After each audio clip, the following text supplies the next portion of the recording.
everything gets activated more so when you become a mother, everything. And so for me, I think a lot of it is not so much that we're like we've lost ourselves. I think that we're just disconnected. And so when you are in your luteal phase, you have a higher neuroplasticity to rewire what is happening. You actually have a better and more ability to rewire your belief system. If it feels like something that you cannot break through because perhaps this is just how I am, it's not just how you are. It's simply an unintegrated characteristic that hasn't been brought to the surface and neutralized. And so we absolutely can break through these cycles that have been keeping you stuck. Hey, mama, welcome back to the Thrive Mama podcast. I'm Martina, certified nutrition consultant and holistic health coach, and a mama of two, and I'm so glad you're here.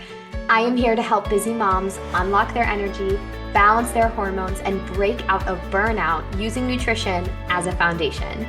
On this podcast, we will dive into actionable strategies on nutrition, nervous system healing, and aligning with your cycles, with a healthy dose of relatable motherhood thrown in, all designed to help you move past surviving to actually thrive in motherhood.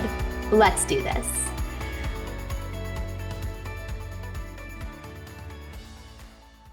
Buckle up, mama. You are in for a juicy ride in this episode. We are joined today by none other than Emily Young, who is an incredible soul, a somatic and shadow work coach, and is popping onto the podcast today to talk to us about nervous system healing, somatic embodiment, and shadow work in motherhood. We talked all about what it takes to actually heal your nervous system as a mom, really breaking out of urgency traps or people-pleasing traps. We dove really deep into really coming home to your body after birth as a guide and a place of central wisdom. And of course, we dove deep into shadow work and embodiment work in motherhood and what that can look like even in the chaos of this season of life. One of my favorite parts of this episode was Emily sharing more about the biology of the female nervous system, why most of us need more oxytocin than we're getting,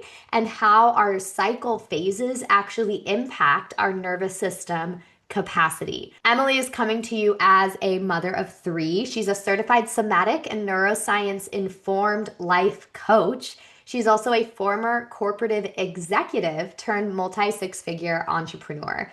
Through her signature body of work, Unveiled, and high-touch private mentorship, she guides women to heal their nervous system, integrate their shadows, and step into unshakable self-trust so they can lead, love, and build with unapologetic confidence, embodied power, and ease. I am so excited to share Emily with you all today. I know that her medicine and her teachings are so important for everyone to hear. So let's go ahead and dive into that episode right now.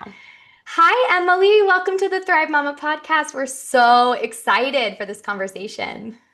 Hi, Martina. I'm so excited too. I cannot wait to dive into this juicy episode. There's so much I want to talk to you about. I have been in your internet world now for, oh gosh, like must be 10 months now. And I'm Yes, I just so know. lit up by the medicine you share. So I would love for you to start by just explaining to anyone listening who's new to like somatic work, shadow work, how would you describe what it is that you do, like in your own words? Yeah, so somatic and shadow work can feel a little intimidating or if you're new to it and you haven't really heard what it means, but in kind of like the chicken nugget version, all somatic means is out of the mind and into the body. And so really focusing on body literacy with women who come into my world, helping them understand what is happening in their body, connect back to their body through not just sensations, but our thoughts are actually derived from our nervous system, from our body. Our belief systems are derived from our nervous system.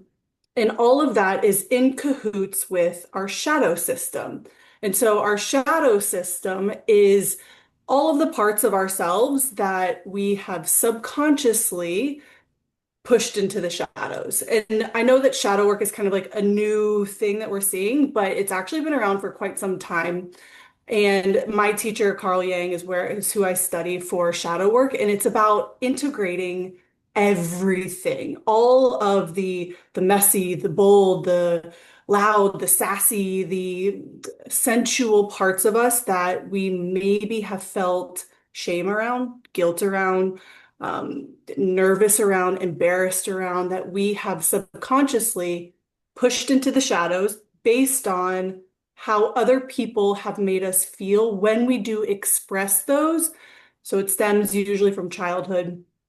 And then it's about integrating it, bringing it to the surface, alchemizing it, neutralizing that we are multifaceted humans and that we get to show up in all of our parts. And when we do, that's where the true magnetism and embodiment and ease and joy lives. Mm. Yeah. Okay, we're gonna go so much deeper into that because I know there's a lot to say. I would really love to know, as a mom yourself and someone who supports mothers and many Mhm. other women, but you do work with a lot of moms, Yes. how do you see somatics and shadow work like integrate or support motherhood? Like, what's the connection here? So, the best way that I can explain this is when you think about motherhood, our children are next to work and our husbands are the biggest mirrors that we have for how we show up in the world, right? We're triggered by our kids. They behave in certain ways when we want them to behave in a different way. And all that's doing is reflecting back to us something that we perhaps haven't integrated yet into our lives. So when I think about, I have a 15-year-old and then I have a 3 and a 4-year-old. So I've experienced a lot with my 15-year-old and kind of growing up together. And so when I think about back then, the way that I parented her, I was very much in this rushing hustle. Like, we've got to go, I've got to get to the next thing. Like, even just our language around hurry up, like we don't have enough time, we're running out of time, like it creates anxiety within our little humans. And all it's doing for us is we want to rush them because we don't know how to slow down, because we don't know how to sit with the pause, sit with the what if I don't make it to this appointment on time? Or what if I don't achieve the next goal or the next accolade?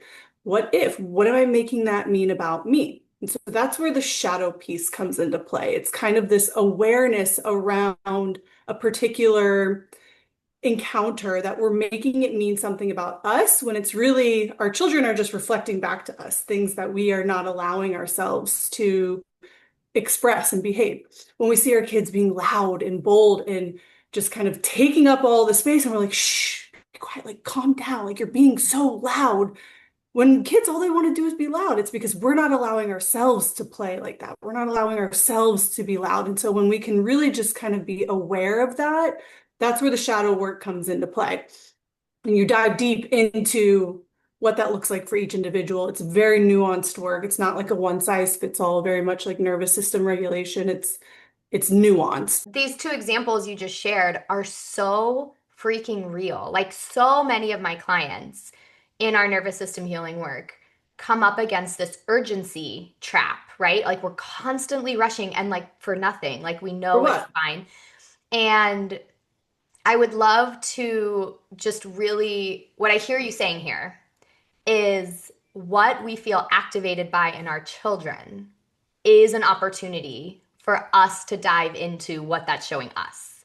And Correct. when we do that, motherhood becomes this like portal of growth and transformation instead of something that drains our life force, which is a really powerful reframe and powerful for our kids to see that example and to be loved in their wholeness as well.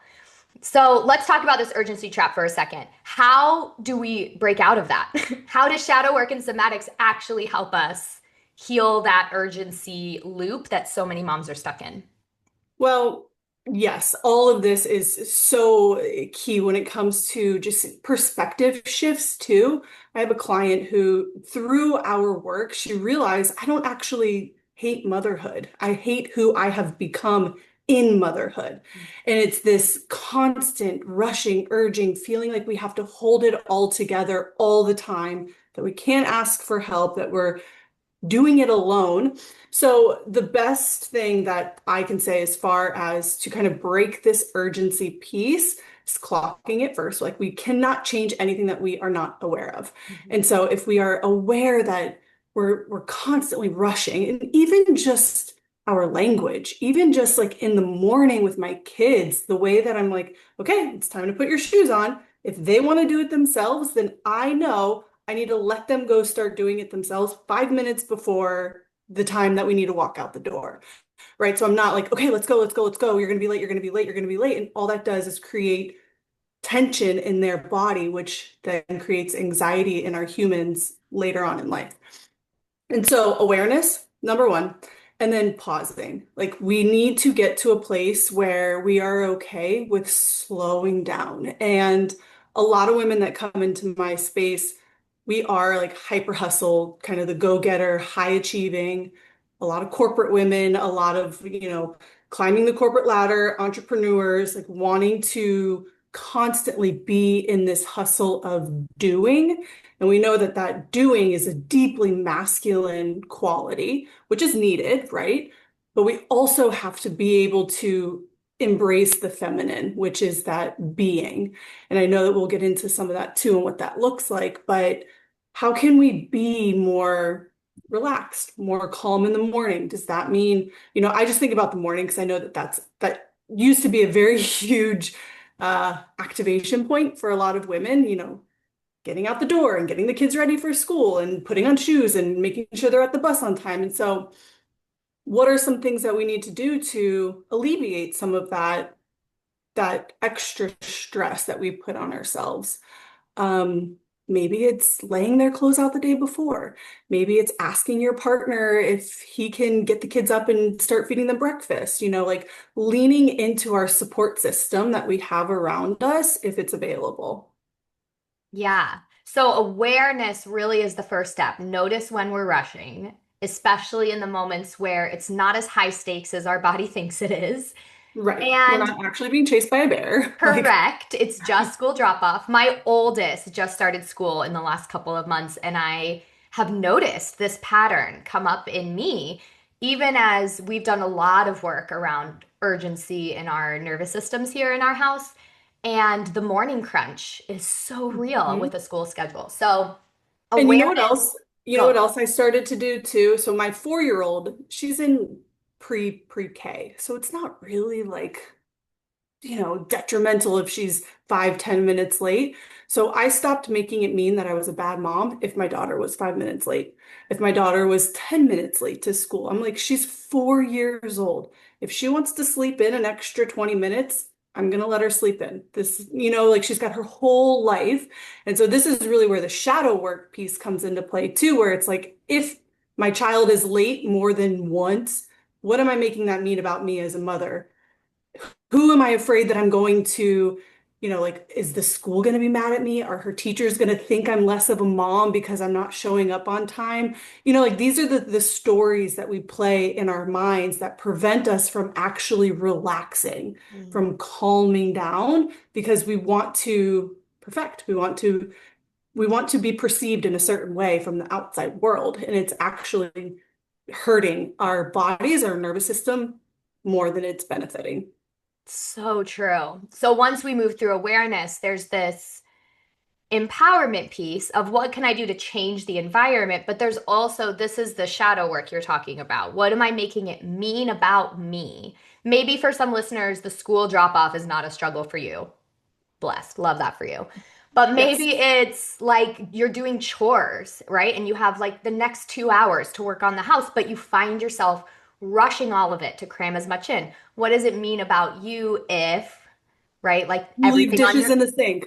You don't get to vacuum and you're stepping on crumbs. Like, it's these little things where I've had to work with some of my clients who are just like, but I can't sit down until the whole house is spotless. And it's like, okay, well, let's dive into that. Let's peel back the layers on what you're making it mean about you. And it's usually stemmed somewhere down the line that's, they've been instilled into them that they're not, they can't calm down, they can't relax until everything is done. And this is a subconscious programming that's running on autopilot, but beneath the surface that we really need to like start fine tune looking at. Another one is like selfish. A lot of moms, they don't want to prioritize their own needs or go on a retreat or, dive into their own desires because it's going to make them seem selfish and that they can't take time away from their kids. And so that's like a whole nother deep dive into shadow work around that. Yeah. So this question of what am I making it mean about me feels like an important entry point. What do you see as the cost of not questioning these patterns, of staying in the selfish loop or the urgency loop or the like what do you see in women or in yourself that is the cost of that? Well, for me with my 15-year-old, my she got the brunt of it because I learned so much through her. I was such a young mother and I really went down this path of like I knew in my body I did not like the lack of patience that I had with her. And so I started diving into like where is this coming from? What does this mean? And so the cost of not doing shadow work or regulating your nervous system really learning more about yourself is that ultimately we're projecting and we're shoving this down our kids' throats. So now it's the lineages, the patterns, the cycles, the toxicity, it all continues. The people pleasing, the contorting, the wearing the masks, the showing up as we think we need to for our in-laws or for our husbands or for, the neighborhood moms or for the PTA. It's like, so now we're not showing up as our true self. And it shows up in the form of we're triggering, we're lashing out at our kids, we're projecting onto them. We probably have a very low libido, so we're not enjoying intimacy with our partners because we are so stressed, we're so worked up, we have so much on our plate, and we don't know how to alleviate any of it, and it just snowballs. So I'm a big believer in the way you do one thing is the way you do everything. And so it's like if this is showing up in your motherhood, I guarantee you it's showing up in your work, it's showing up if you're an entrepreneur in your business, it's showing up in your relationships, whether it's your relationship to yourself, your relationship to your partner, your relationships to your best friend, like it all trickles in. And I just want to say that again, because this is something I tell my clients too, and it feels really important. The way you do one thing is the way you do everything. And so if you are cutting corners or rushing or self-sacrificing in one area, it trickles out into your job, into your sex life, into your health, into definitely how you interact with our kids. But most of it was learned at such a young age that it's deep under the surface, which is why I love your work so much and why we get out of the brain and into the body, which knows so much more than our brain can ever be conscious of. It holds everything, Yeah. everything in our fascia. That's why you have to learn to move it through and out. Otherwise, it just stores there. And, we were just talking about around the womb. And even like, so I work with some pregnant women too, and how our nervous systems trickle down. They get passed down to our children from the womb when they're inside our bodies. And so if we're not aware and we're just subconsciously going on autopilot based on what we've always done or based on how we saw our parents, which, us millennial moms, we watched our parents hustle and grind and do and kind of work their way through everything, that urgency. And so it just got passed down until you start to break the cycle in the micro moments. Because yes, the way you do one thing is the way you do everything. So it's like in these little micro moments is where you're like, oh, okay, I'm not actually being chased by a bear. I'm not gonna like get canceled if my daughter's 5 minutes late to school. Like, so yeah. So good. And I think a lot of what you're talking about is why so many of us feel like we just lose ourselves in motherhood. I hear this from people all the time. Like, I just don't feel like myself. I've like lost the things that used to bring me joy. And I believe it's because, I'd be curious about your thoughts, but I believe that's because motherhood is such a portal, such a mirror, as you said, that we can no longer operate on the surface the way we were doing. We're kind of face to face now with these unintegrated parts that need attention, and we kind of can't ignore it, right? Like any cracks in the foundation, and I see this with our health and bodies, any cracks in the foundation from before, once you enter the motherhood portal, just like get exponentially louder, right? Like maybe your Mhm. thyroid was like hanging on and then you get pregnant and then it's like it all goes to shit. So what are you seeing in this pattern of I'm losing myself in motherhood? What's at the root of that, and how do we work our way out of it? So I think, yes, 100%. It's like everything gets activated more so when you become a mother, everything. And so for me, I think a lot of it is not so much that we're like we've lost ourselves. I think that we're just disconnected. We don't know how to remember who we are before motherhood, or maybe I believe that there's a lot of silent expectations that are placed on mothers that we just adopt, that we don't question, we don't get curious around it, we don't think to ourselves, like, oh, just because that's how my mother-in-law does it, or just because that's how my mom does it, like, that doesn't feel good in my body. I don't want to parent my children the same way that my mom parented me. I recognize that she did the best that she could. And, I love that, right? But I'm also an adult now and I get to discern on what I want to move forward with and what I don't. And I think that's a really huge piece is that women, when they're in motherhood, they're able to come back to their sovereignty and make these choices for themselves when they're aware, when they have the articulation around this is what's actually happening.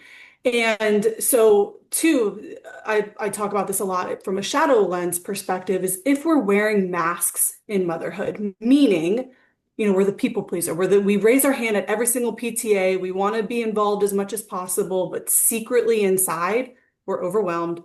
We kind of have this mentality of, I'm doing everything. Why isn't anybody offering to help? Why isn't anybody supporting me? Why isn't anybody, wanting to be there to just kind of pick up the pieces when I feel disheveled? It's because we're wearing masks. We're not being our true selves. We're not remembering who we really are at the core. And so then, of course, we wake up one day and we're like, I'm looking in the mirror and I don't even recognize this woman in front of me. And it's because we've been living on survival. We've been living in someone else's expectations. And so when we are living up to someone else's expectations, our identity starts to change. Our identity starts to be like held up to that version, and it's not ours, it's someone else's. And so that's really where the disconnect piece happens. And so the way to kind of dismantle that, and I always say you have to unbecome in order to become. Like you have to shed in order to grow. And it's the parts of us that are not ours. It's the beliefs that are not ours to hold that we really need to learn how to get to the root cause of it, question it, get curious around it. So then you're building on a foundation that is truly something that is yours, that you're proud of, versus kind of like putting a band-aid on a bullet hole. Like you need to clean out the wound from the inside, from like our wombs, in order to really be able to kind of disassemble the parts of ourselves that we've lost in motherhood. Yeah. I love the idea of disconnection because it reminds us that she hasn't gone anywhere. Right. She's still there. I've Yeah. heard it called to before this idea of putting whipped cream on garbage when we just pile on the like sparkly positive stuff on top without actually excavating what's going on underneath. And now you have a big old plate of steaming garbage with whipped cream on top, and like you're not getting anywhere with that. And I would be curious to hear what would you say to a mom who knows there's work to do around this and feels like she's already barely keeping her head above water? Like the time, the energy, it's just not there. We're like maxed out daily. Like, how do we start doing this work in a life that has already have us way at capacity or over?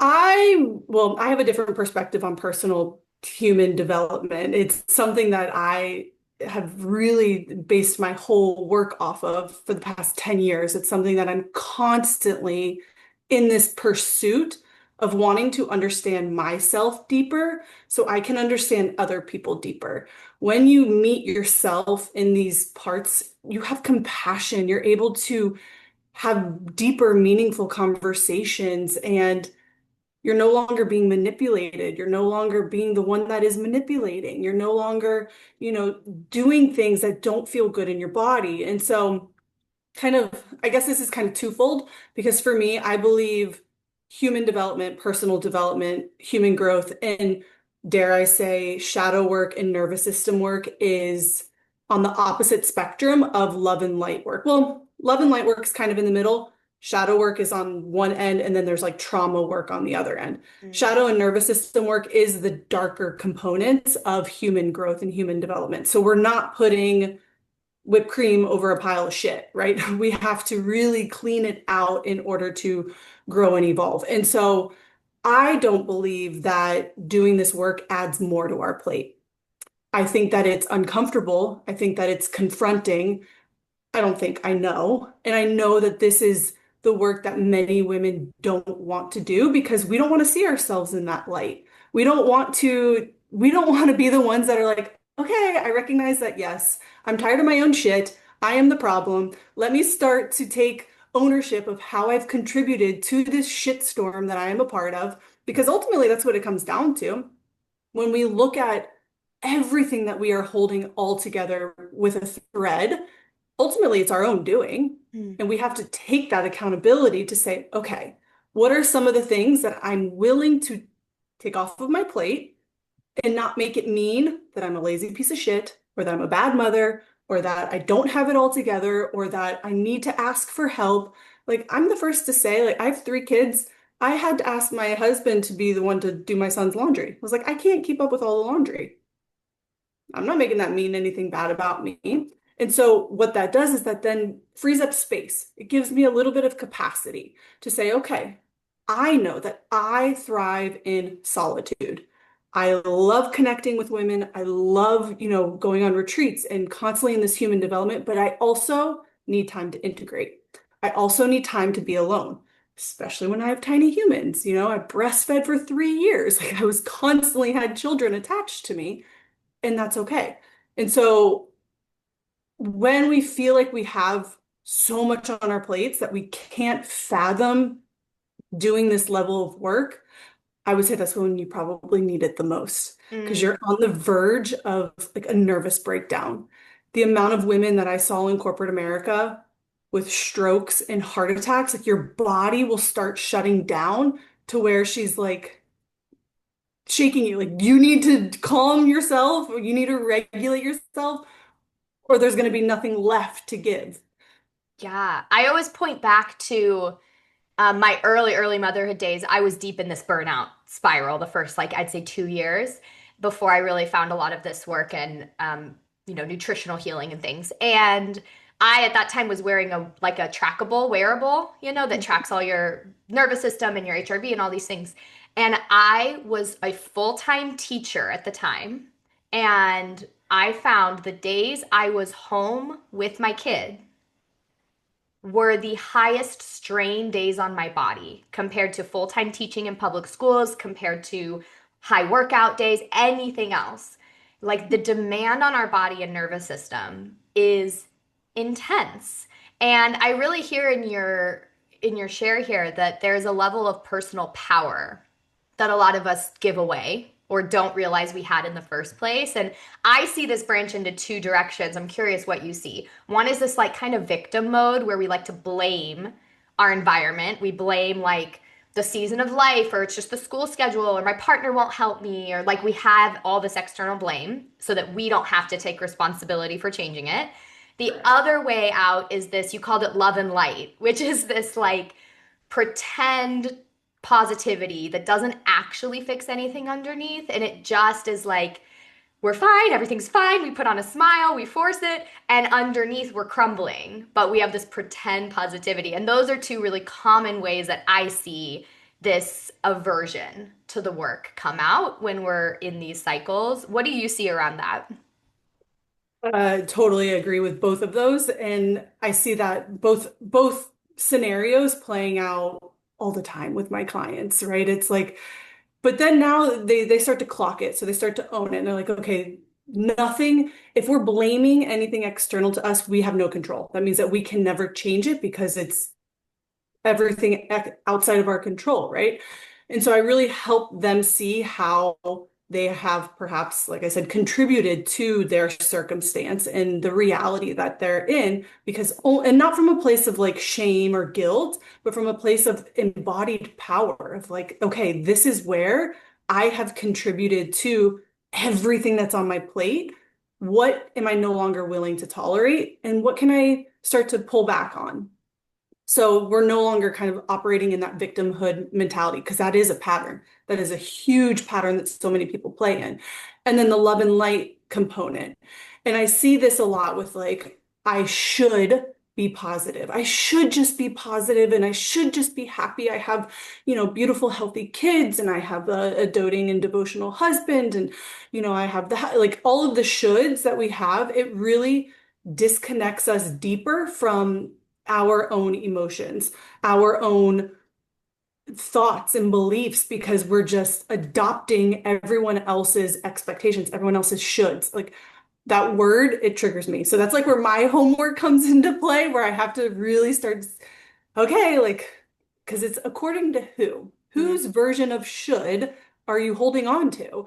And as an adult, like a conscious, sovereign woman, you get to decide if this is something that you want to do or not. And so the love and light work, I love it. Like, don't get me wrong. I'm all for journaling, affirmations, mirror work. I love it all. Therapy, talk therapy, but it only gets you so far. And this is where the deeper level of human development and personal development work that I do goes, because you get to that point where you're like, okay, great. I've reached a certain level, but I'm still noticing the same patterns, the same triggers. Maybe it just has like a different scent. Like it's, it looks slightly different because now you're at an elevated level. Maybe your kids are grown a little bit more and you've kind of gone out of the survival of the first couple of years, but you're starting to notice yourself when it's like a lot of the moms in my neighborhood right now, their kids are in so many activities that they have no free time after school. Like they have one day a week that there's nothing planned. And that can be a lot on the nervous system. And so the same patterns come up where you're triggered, you're activated, you're yelling at your kids, you're not having sex with your partner. And so now you're lashing out at him because you don't have enough oxytocin in your body and you're constantly on these dopamine hits. And so this is where the shadow work really and the nervous system work really comes into play, because sure, you can be positive or you can hustle your way into like the next level, but it's always going to come up. These patterns are always going to resurface, even if and even when you do shadow work and nervous system work, they still show up. I'm not never triggered. I still get triggered. I still get dysregulated. I just now have the awareness.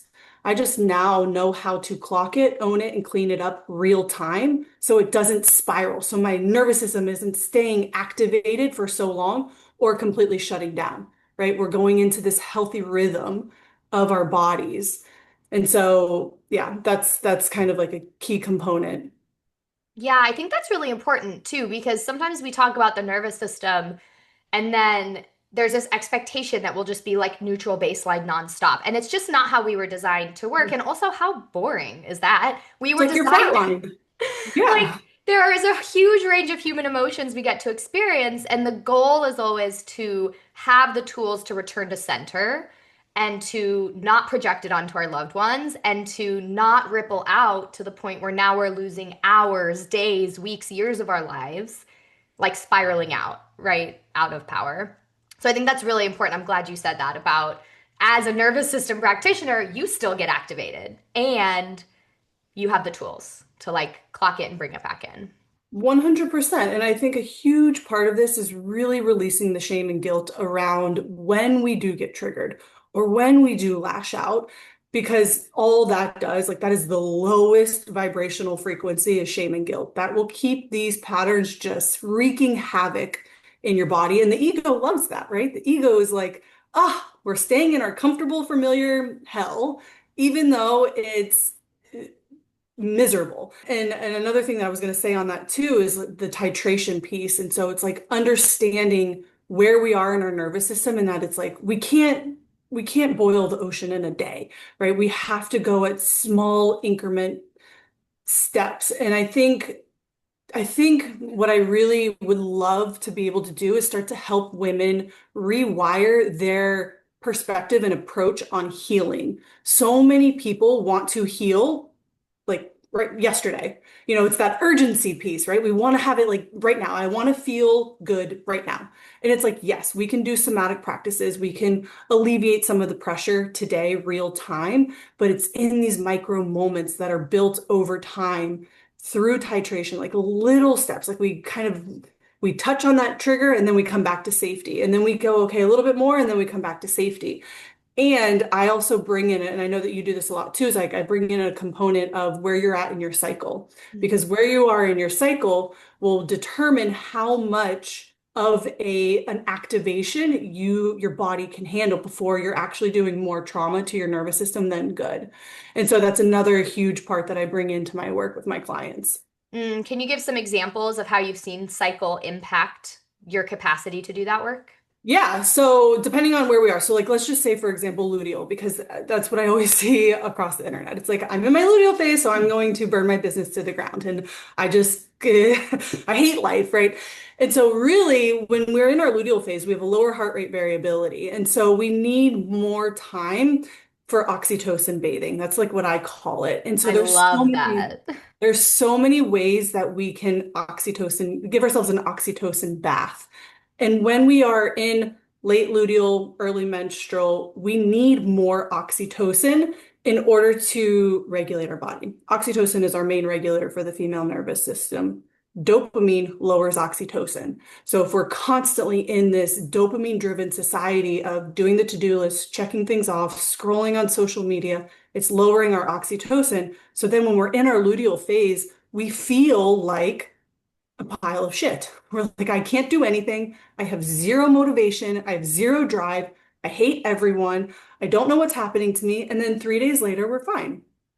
But I actually do not believe that that needs to be the story. I don't believe that that needs to be the narrative every single month. I do believe that our cycle is a sacred, sacred portal for growth and expansion, because here's another cool thing is that when you are in your luteal phase, and so this also translates into pregnancy and perimenopause, and it's not just because you're not bleeding doesn't mean that you don't go through these cyclical cycles within our system. And so when you are in your luteal phase, you have a higher neuroplasticity to rewire what is happening. So it's actually when my clients are in their late luteal bleeding, or when they're in their first or right after birth trimesters, fourth trimester, as I call it, you actually have a better and more ability to rewire your belief system, to heal your nervous system, because you have a higher chance of neuroplasticity and creating new neural pathways in your brain. And so it's just fascinating the deeper you go into the female nervous system and how your cycle absolutely plays a part in this. So on the other side, so if you're like, okay, great, I'm ovulating, you're kind of in this follicular, like you're kind of feeling like a social butterfly. This is when you can handle more activation. This is when you can handle, okay, you know what? I'm going to really dive deep into shadow work today because I'm feeling really good about myself. You're not going to completely crumble. We still need oxytocin. This is like a huge thing. Like just because you're wanting to be in your masculine and wanting to get all the things done on your to-do list because you're ovulating and you feel on cloud nine, great, wonderful. I love that for you. But also, how are you giving yourself deep amounts of oxytocin? Are you having sex with your partner? Are you orgasming? Are you taking a bubble bath? Are you like rubbing your body and touching your skin and, really starting to clock your thoughts and your emotions and your feelings. Like there's so many ways that we can really enhance to elicit oxytocin in the body, depending Mm. on where we're at in our cycle. Yeah. The luteal phase just needs a new like marketing team, man, because it gets such a bad rep. There are multiple episodes on this podcast just about the luteal phase because it is, I think, one of the most powerful Yes. times of our cycle. And most of us don't realize that our cortisol sensitivity is so much lower in the luteal phase. Interesting about the heart rate variability. Had no idea, but that makes so much sense. And Hmm. I always say, too, not only can we rewire with more efficiency and ease, we also have so much more discernment and clarity in our luteal phase. Like the stuff that's coming up is not just like quote unquote hormonal, Right. like I'm just being sensitive, I'm PMSing. This is truth. This is Hmm. truth. It's showing you And something. showing you something that you could choose to ignore before, and now you no longer have a choice. It's time to face it, and that's really powerful if we work with it and don't dismiss it. I'm obsessed with oxytocin bathing. This is now like a canon in my head for daily necessities. I love that phrase. I heard you say physical touch as a key oxytocin pathway. Any other things we can be doing to bathe in oxytocin? Connection. Women thrive in connection, whether it's connection to another person, connection to ourselves, co-regulating. I will say, having discernment with who you are co-regulating with. Um, Pets, animals, nature, getting outside. I just got back from the Adirondack Mountains, and it's such a great way to calm the body is being in Mother Nature, like where we were created from, where we started. And so physical touch is probably the biggest, even just a hug, even just touching your own body, feeling your own skin is going to elicit a lot of oxytocin in our bodies. Connection. I know that you're big into some of the sister circles and what I call them, and we're all connected on this mycelial network, this like underground ecosystem. And if you think back to like caveman days, women, we raised children in villages. Like we were not meant to do life alone. And so if we feel like we're alone, it's actually more of a threat to our bodies. And so that when people tell me that they're just an introvert and they don't like being in connection, to me, there's like a shadow there. There's something that we can dive deep into because when you are connected with other women, it elicits oxytocin and it helps induce that feel good hormone and that we need, that we absolutely need. And women are oxytocin deficient, Mm. without a doubt. There's a reason we feel better when we leave a women's circle or a mom's group or even just like a walk with your friend. Even if you didn't solve anything, you just Correct. feel better. And that's Yeah. really important to recognize the importance of that. Yes. Oh, so good. I would love to hear from a somatic perspective. So many moms go through periods of motherhood where we feel really disconnected from our physical bodies. It's different after kids. Maybe we're on a healing journey or like our hormones are out. So there's like physical symptoms happening and it looks different, it feels different. There's often a healing process of coming back home to this new version of our body. And as we're navigating all of this nervous system healing, how do you see women bridging that disconnection, that disembodiment from ourselves, from our physical bodies? It's almost like this grieving process that takes place when we are going from not having children to having children. And I always say this too, with every new child births a new version of the mother. And so it's like with every birth, there's a shedding and a rebirth that takes place too. Your body feels different, you're in pain, but then I view these pains as like, wow, this is what happened. Like this is, you brought a child into the world and now what? Now, how am I going to move forward? How am I going to show up in a way that serves me, that serves my kids, that serves my spouse, my partner, and knowing that we don't need to do it all ourselves. And so it's like this taking one foot in front of the other on this hallway until eventually the next door opens. And then you go in it and you're like, okay, this feels good. Also, when we're grieving, we're kind of going through these cycles where we're leaving the unfamiliar behind us. We're leaving the familiar behind us, and that's scary. So we're going from this familiar hell to this unfamiliar heaven. And that's nerve-wracking because you don't know. You're like, okay, I'm just blindly going forward. But when we have this embodied power, when we are truly secure with who we are, what we're doing, how we're showing up, because we have the awareness, we have the level of understanding on how to clock it, own it, and clean it up real time in the micro moments without guilt, without shame, without needing to do it all ourselves. Little by little, it just becomes part of your identity. Little by little, it's just how you are, how you operate. And then it's like, okay, we've mastered this upper limit, and now we're going to push past it. And the way that we push past that is by having a capacity for more through our nervous system. And so it just becomes part of our reality. And then everyone's looking around you like, gosh, you make motherhood look so easy. And like, gosh, you just make everything feel so light. And it's because it's truly, and here's the cool part is when you truly believe that, when you're like, yeah, motherhood doesn't have to be so hard. Motherhood doesn't have to be this like, I'm giving up my entire life. I'm giving up everything to be a mom. Like, coming from someone who got pregnant at 22 years old, fresh out of college, I was like, you're coming with me for everything. Like, we're doing it. Like, I didn't put my life on pause because I was pregnant. I brought her with me. I incorporated her in everything that I did. And, rightfully so that, I might have done a few things differently, but at least now, being that she's 15 and I see the difference between her and my two or my 3 and my 4-year-old, it's like, okay, I get to choose how I want to show up for them now, what I want to do and how I want to be as I'm moving into this new identity of motherhood.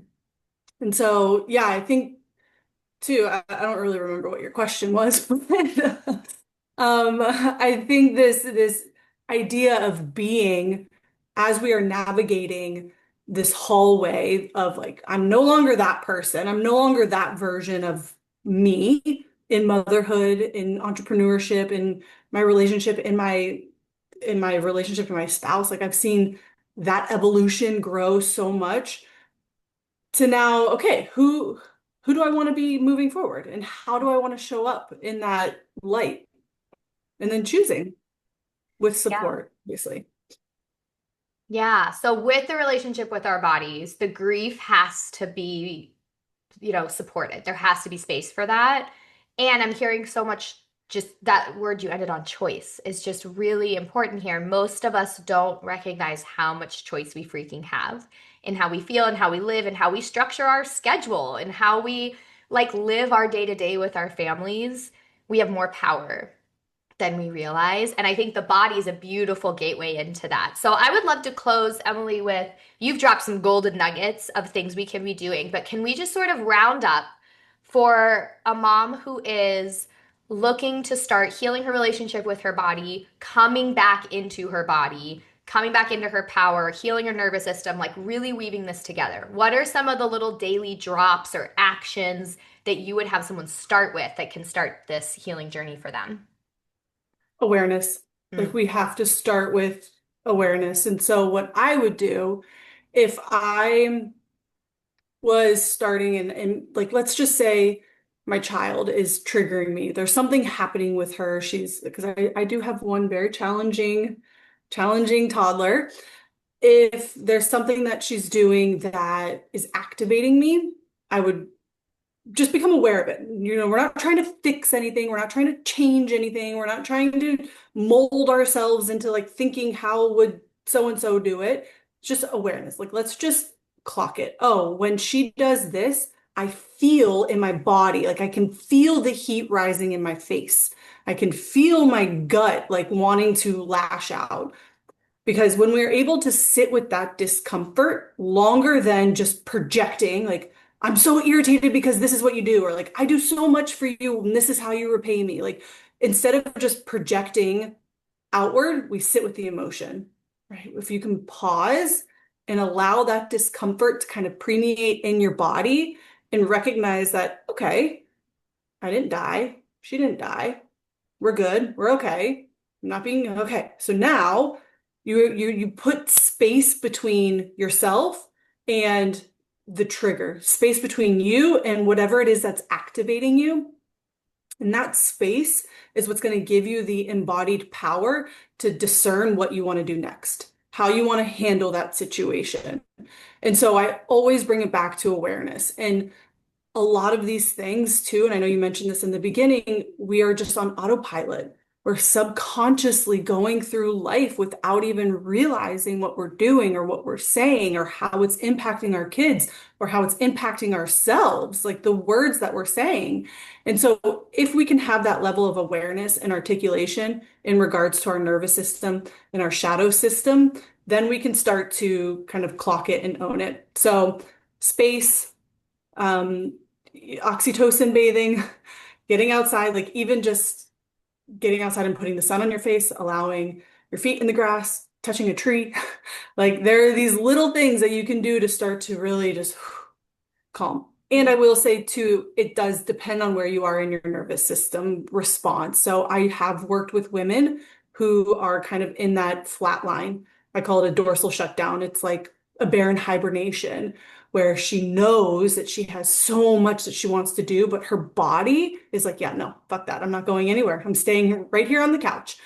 And then the guilt that that creates. And so for a woman like that, she's going to require something radically different than a woman who is kind of in this urgency fight and flight response. And so, that looks different too. Yeah. So how can working with a somatic coach or a shadow work coach like you, how can that support someone's journey in all of this? What would that look like? Would depend on starting where you're at. So if you are coming to me and you're saying that, like, I know that I have all of these goals and aspirations and desires, but I just can't seem to take one, I can't seem to go. I can't seem to put one foot in front of the other. You need a little bit of healthy activation. You need a little bit of healthy, it's the sympathetic activation to get your body up, to get yourself moving. And I loved doing somatic practices as far as, there's a lot of somatic dance that we do. There's a lot of, I guide women through an entire somatic hour-long activation where you get to feel the different postures in your body to music to allow it to move through you because usually trauma, you haven't completed the cycle. Whatever traumatic instance happened, and it could be big T or little t, very sensitive to that. It's just you haven't finished the cycle. And so your body is just looping. So you need to finish the cycle. And we do that in a very safe container through somatic therapy. If you are someone who is already in this activated hustle, urgency, I just need to do kind of the masculine, then we need to bring it back. We need to elicit parasympathetic activation, and that looks like maybe doing some more yoga, doing some stretching instead of going to an Orange Theory class, like things to lower your body in the small doses instead of just being on high all the time. And then in that is the shadow work weaved in because you can't do just nervous system regulation without shadow work. I truly believe that they're intertwined. It is in cahoots together, living and operating in your subconscious, which we all know it rules 95% of our lives. And so yeah, that's where we would start. Amazing. And moving through that in a safe container with a Yeah, guide can really, I have found in my own experience working with amazing coaches that there's just this sort of focused cohesion that happens where you don't feel scattered by all the surface level symptoms. You actually go into the root. So you're not just whack-a-moling, well, I don't like this about my life, and this about my life, and this about my body, and this about my energy, but you're going into the root belief work, the like somatic healing, the nervous system healing that's underneath all of it in a correct. way that can be hard to do on your own if you're not being held in a container with someone. Hard and also, dare I say, more traumatic. Can be. So a lot of things that I'm seeing across the internet of like just go do an ice bath to regulate your nervous system. It's like, depending on where you're at, depending on where you're at in your cycle, depending on what response you're actively in, jumping into an ice bath after being in a high-strung corporate meeting all day is actually just keeping you stuck in this sympathetic activation of fight or flight, and it's just going to perpetuate the cycle. And so, yes, I always say like getting with a trauma-informed somatic coach, asking questions if you are wanting to dive deeper into this work, understanding how their work is nuanced for you is really going to be key. Yeah, amazing. Well, where can people find you? What are you working on right now? Tell us all the things about how we can connect with you and go deeper in this. Thank you. Yes, so it's Emily Michelle. It's underscore Emily Michelle on Instagram. And I'm actually next week starting my 8-week immersion. It's a nervous system and shadow work immersion where I dive deep into subconscious rewiring, somatic reprogramming, where we do have somatic sessions, somatic therapy sessions, nervous system rewiring. And it's really for the woman who is ready to shatter those upper limits that she has subconsciously placed on herself. So the things that are running on autopilot, the patterns, the triggers, the projections, like in your body something's off, but you can't quite figure out how to break through that. So we do a lot of shadow work, a lot of nervous system work. There's workbooks. There's also a sister circle, a part of that. So it's a great time for connection and being together as you are healing and growing. And then there's also private mentorship that I am pairing with Unveiled. That's the name of the program, is Unveiled, because we are unveiling ourselves in our true, authentic form. So that way we are showing up on who we want to be, on how we want to be, without the masks, without the burnout, without the overwhelm, without what my in-laws and the neighbors want you to do and be. And so it's this place where you're truly a homecoming to yourself. And it's the work that the majority of people just they don't want to do because it's confronting and it's triggering, but it is the work that will break through those patterns and cycles that have been playing on repeat over and over and over again. And so that is kicking off next week. I'm so excited for that. The women inside are fantastic. It's going to be a great container. This is the second round that I'm launching it, and I cannot wait. Amazing. And even though it's the work we feel resistance to, it is some of the most transformational. And Emily makes it so sexy and fun. It is so good. So, Yes. Emily, we'll leave all your links like in the description box below this episode. So everyone go connect in, check out Unveiled, and send Emily a DM on Instagram and let her know your big takeaways from the episode. I know she'd love to hear from you and connect with I you. would, absolutely. Emily, Thank is you. there anything I didn't ask? Any nuggets, words of wisdom, perspectives that you want to drop in as we close?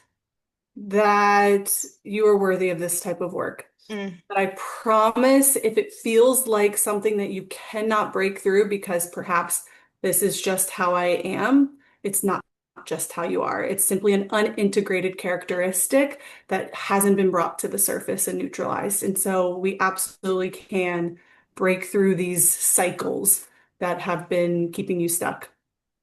yeah, so good. Thank you so much for your time Thank today, you. Emily. All right, Mama, thank you for hanging out with us today. We loved connecting in with you in this conversation. If you feel called, go ahead and drop a comment below this episode. Let us know your biggest takeaway or aha moment. Make sure you are subscribed to the show so you don't miss any future episodes, and drop some stars while you're at it. This really helps podcasts get into the ears of even more listeners. If you've been around for a while, you know this episode takes Luteal Week off, which means next week there will be no new episode, but I will be back the following week, fresh out of my luteal phase, to drop another episode with you all. Until we meet again, take beautiful care of yourself.